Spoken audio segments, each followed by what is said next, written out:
बच्चों, आप सबको सुप्रभात।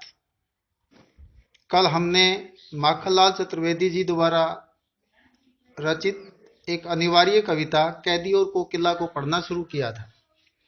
आज उसी कविता के दूसरे पद्यांशों पर चर्चा करेंगे।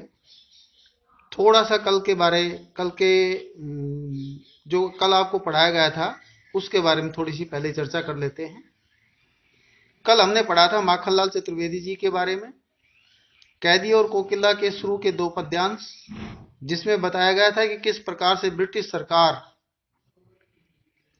अपने यहाँ कारावास में रह रहे कैदियों के साथ अत्याचार और दुर्व्यवहार कर करके उन्हें मरने और जीने पर मजबूर कर देती है। कल के पद्यांशों को पढ़ने के बाद हमने देखा कि ब्रिटिश सरकार के द्वारा कैदियों को दी जाने वाली यातनाएं शारीरिक, मानसिक उत्पीड़न, 24 घंटे अंग्रेज सैनिकों के द्वारा निगरानी करना और बात बात के ऊपर शारीरिक और मानसिक तनाव देना। आज उसी कविता के अगले पद्यांशों में हम पढ़ेंगे कि किस प्रकार से ब्रिटिश सरकार अपने यहाँ कारावास में बंद कैदियों के विरुद्ध अत्याचारपूर्ण व्यवहार करती है, फिर भी माखनलाल चतुर्वेदी जैसे कैदी व्यवहार की, उस उपेक्षापूर्ण व्यवहार की, उस अत्याचार की उपेक्षा करके देश की आज़ादी के लिए लगातार अंग्रेजों के द्वारा शारीरिक यंत्रणाओं, कष्टों को सहन करते हुए लगातार आज़ादी के आंदोलन का नेतृत्व एक कैदी के रूप में भी कारावास में कर रहे हैं। वास्तव में इस प्रकार के दृश्यों के प्रति हमारे मन में, मस्तिष्क में करुणा का भाव पैदा होता है। अगर बात की जाए कि संपूर्ण कविता में कौन सा रस है, तो बच्चों, रस की जब हम बात करते हैं, दूसरों को जब वेदना में, कष्ट में, परेशानी में, अत्याचारपूर्ण व्यवहार जब हम देखते समझते हैं और हमारे ऊपर जो उसका प्रभाव पड़ता है, हिंदी साहित्य में रस की दुनिया में उसे करुण रस कहा जाता है। तो यहाँ पर करुण रस का प्रयोग हुआ है। पढ़ते हैं। कल जहां से हमने छोड़ा था उससे आगे देखें। क्या देख न सकती जंजीरों का गहना, हथकड़ियां क्यों यह ब्रिटिश राज का गहना, कोहलू का चर्रक चूं जीवन की तान, गिट्टी पर उंगलियों के लिखे निशान, हूँ मोट खींचता लगा पेट पर जुआ, खाली करता हूँ अकड़ का कुआ, दिन में करुणा क्यों जगे रुलाने वाली,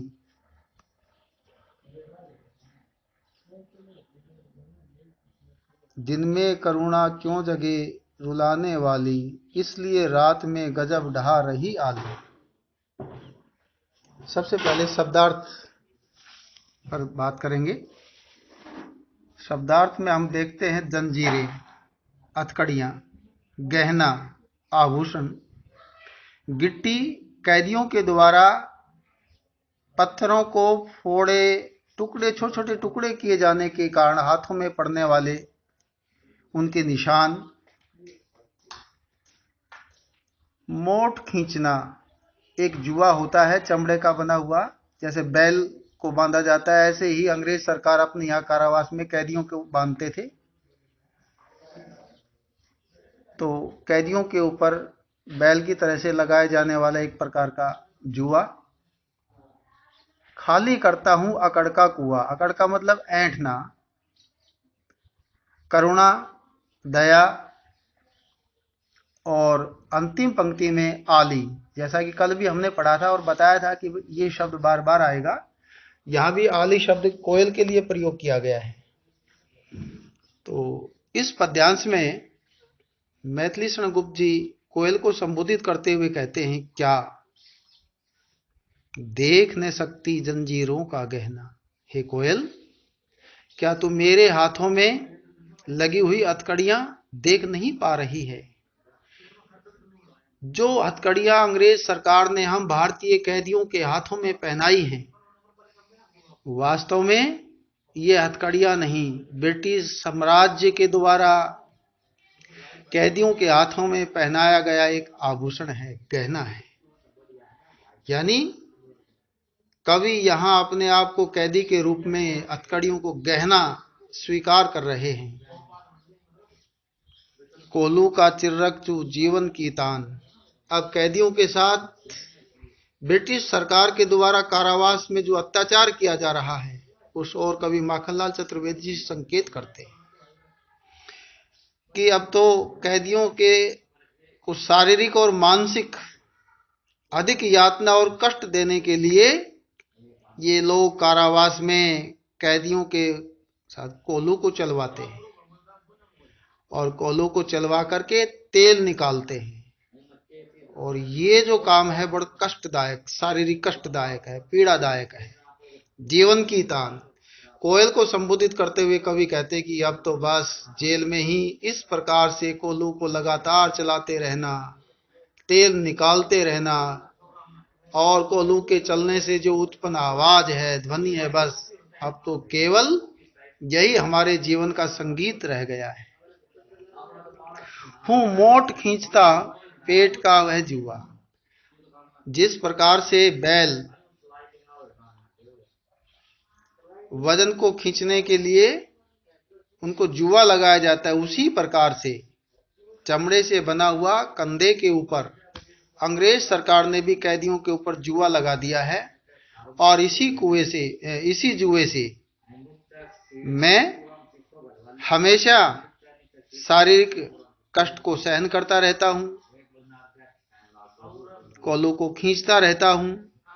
ऐसा करते हुए मेरी अपनी ऐसी मान्यता है कि शायद मैं ऐसा करके ब्रिटिश सरकार के, अंग्रेज सरकार के क्रोध को, गुस्से को, अत्याचारपूर्ण व्यवहार को, रवैये को कुछ कम ही कर रहा हूं। खाली करता हूं अकड़ का कुआं। माखनलाल चतुर्वेदी जी कहते हैं कि इसी प्रकार से लगातार बैलों की तरह से काम करते हुए शायद मैं अंग्रेजों के कुछ व्यवहार को, कुछ अत्याचार को कम कर सकूं। दिन में करुणा क्यों जगे रुलाने वाली। अंग्रेजों का कैदियों के प्रति जो व्यवहार है वो बड़ा अत्याचारपूर्ण है। ऐसी स्थिति में कैदियों को देखकर उनके मन में किसी प्रकार की कोई करुणा, कोई दया जैसा भाव उत्पन्न नहीं होता। दिन में इस प्रकार से लगातार कोलू को चलाते हुए, तेल को निकालते हुए चर्रक चूं जैसी आवाज जीवन का तान संगीत बन गई है। इस प्रकार काम करते हुए देखकर कैदियों के प्रति अंग्रेज सरकार, अंग्रेज शासन, अंग्रेज के अधिकारियों के मन में कोई करुणा का भाव पैदा नहीं होता। उन्हें हमारे ऊपर कोई दया नहीं आती। हमें मानसिक और शारीरिक पीड़ा देने पर उन्हें किसी प्रकार का रोना या छोटा मन नहीं होता। वो संवेदन शून्य हो गए हैं। इसलिए रात में गजब ढा रही आली। दिन भर तो हम कैदियों को कोलू को चलाना पड़ता है। कोलू की तरह से चला चला करके शारीरिक मानसिक पीड़ा को करते करते, सहते सहते एक असहनीय स्थिति से गुजरना पड़ता है। और रात्रि के समय जब हम थोड़ा विश्राम करना चाहते हैं तो हे कोयल, दिन भर तो अंग्रेज सरकार हम कैदियों को अनेक प्रकार से अत्याचार करती है, जुल्म ढाती है, तरह तरह के कष्ट देती है, यंत्रणाएं देती है। और रात्रि का समय यदि मैं कुछ आराम करना चाहता हूं तो तुम इस गहरे अंधकार में चीखने लगती हो, जिसके कारण ना मुझे दिन में चैन मिलता है, ना रात में आराम मिल पाता है। इस प्रकार से रात के समय में तुम इस भयंकर रूप से क्यों कूक रही हो? तुम्हारा इस प्रकार से कूकने का, बोलने का, गीत गाने का क्या कारण है? तो इस पद्यांश में हमने देखा कि अंग्रेज सरकार के द्वारा कैदियों को दी जाने वाले यातनाओं का बड़ा ही मार्मिक और कारुणिक वर्णन किया है। भाषा सहज सरल शुद्ध साहित्यिक भाषा का प्रयोग किया गया है, करुण रस का प्रयोग किया गया है। अगला पैरा और पढ़ते हैं। इस शांत समय में अंधकार को भेद रो रही क्यों हो? हे कोयल, सारे वातावरण में मौन है, शांति है, कहीं से किसी प्रकार की कोई आवाज सुनाई नहीं दे रही है। और इस रात्रि के मौन वातावरण में तुम अकेले क्यों चिल्ला रही हो? तुम्हारे इस प्रकार से कूकने की क्यों आवाज सुनाई दे रही है? ऐसा तुम क्यों कर रही हो? अंधकार को भेद रो रही क्यों हो? तुम्हारी इस आवाज को सुनकर के लगता है कि इस गहरे अंधकार में तुम कुछ गीत सुनाने के बजाय कुछ रोदन कर रही हो, रो रही हो। हे कोयल, तुम अपना इस प्रकार से रात के समय चीखने का, कूकने का, रोदन भरी आवाज करने का मुझे कारण अवश्य बताओ। चुपचाप मधुर विद्रोह बीज इस भांति बो रही क्यों हो?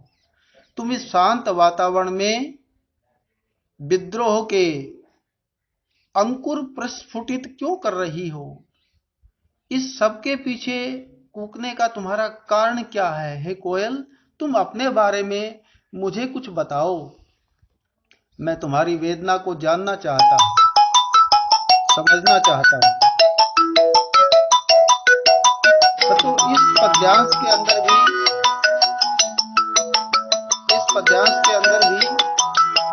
कोयल के प्रति, कूकने के प्रति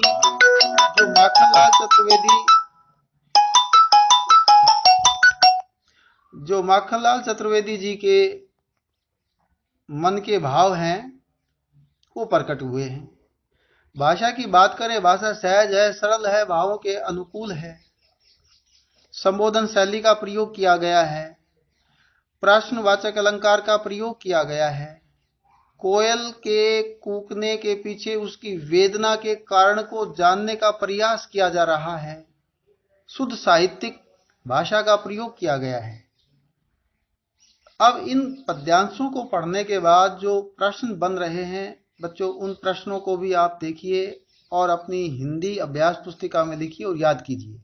आइए प्रश्न देखते हैं। प्रश्न नंबर 1, उपरोक्त पद्यांशों की भाषा शैली को स्पष्ट कीजिए।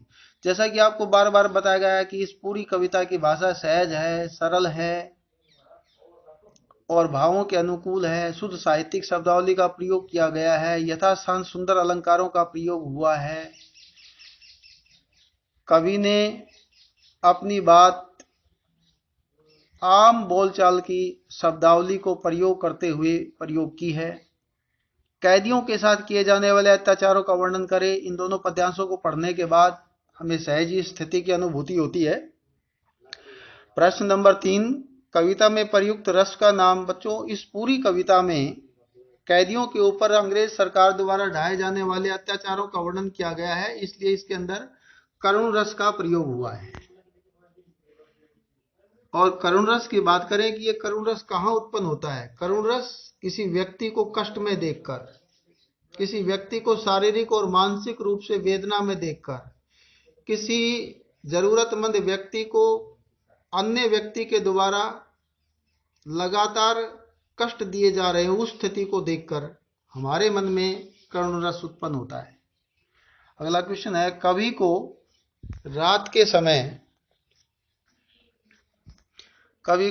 के समय कोयल का बोलना कैसा लगता है? कवि को रात के समय कोयल का बोलना उसकी परेशानी को बढ़ाने वाला लगता है।